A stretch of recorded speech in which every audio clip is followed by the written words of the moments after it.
Since there's now a shortage of masks, I've put together an easy tutorial on how to make your own at home. You will need a piece of 9 by 10 fabric, 2 5.5 by 7.5 pieces.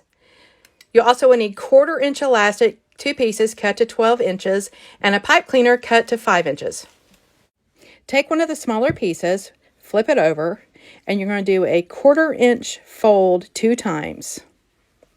Then you're going to iron it in place, and you're going to stitch across to hold the fold. Okay, now take your larger piece, and you're going to place the smaller pieces on top with all pattern right sides together. Make sure the folded one we just did is on top. Now you're going to pin them both on the edges, top and bottom. And then you're going to take it to your machine and you're going to stitch across one seam across the top and one across the bottom. Okay, we have our stitched pieces, top and bottom. We're going to open it up and flip it over. This is where you'll need your iron. We're going to iron the folds down on both sides to kind of make a crease.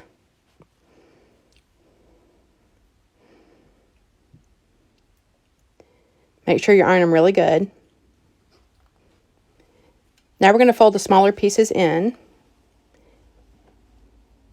and iron over again to make it a stronger crease.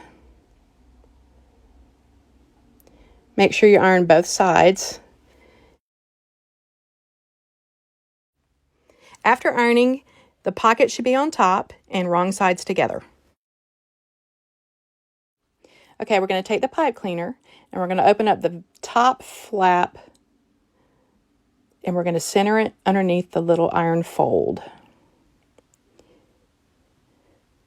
I usually just eyeball it, but just make sure it's centered. You're going to kind of pinch the folds over and then you need to pin it under there. I usually use 3 pins. It seems to hold it a little better. Make sure you got all the pipe cleaner pinned under both pieces of fabric. And then take it to your machine and you're going to zigzag across to hold it into place.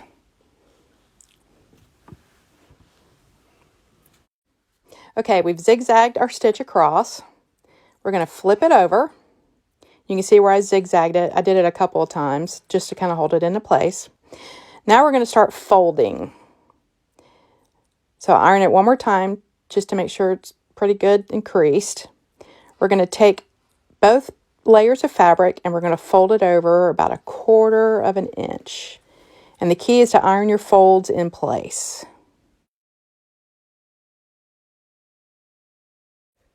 Okay, then we're going to keep folding. We're going to make a second fold about 1/2 inch down from the top one.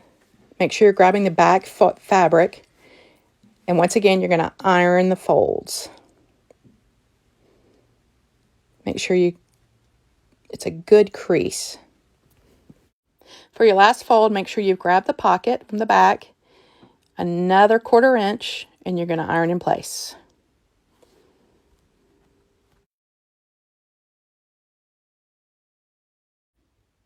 This is what it should look like from the front, and that's the back.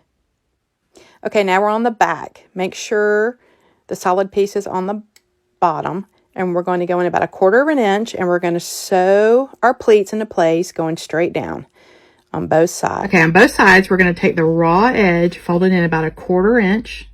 You can iron that, and then we need to fold it again over the existing stitches we've just done.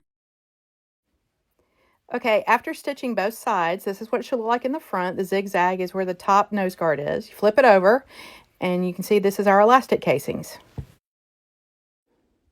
Okay, to put our elastic in, we need to do it from the back side. Make sure the zigzag's on the top, and the folds are facing down.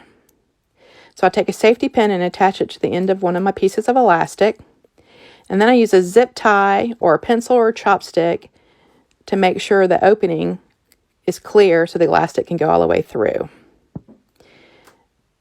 Then I use the safety pin to help thread through from the bottom to the top.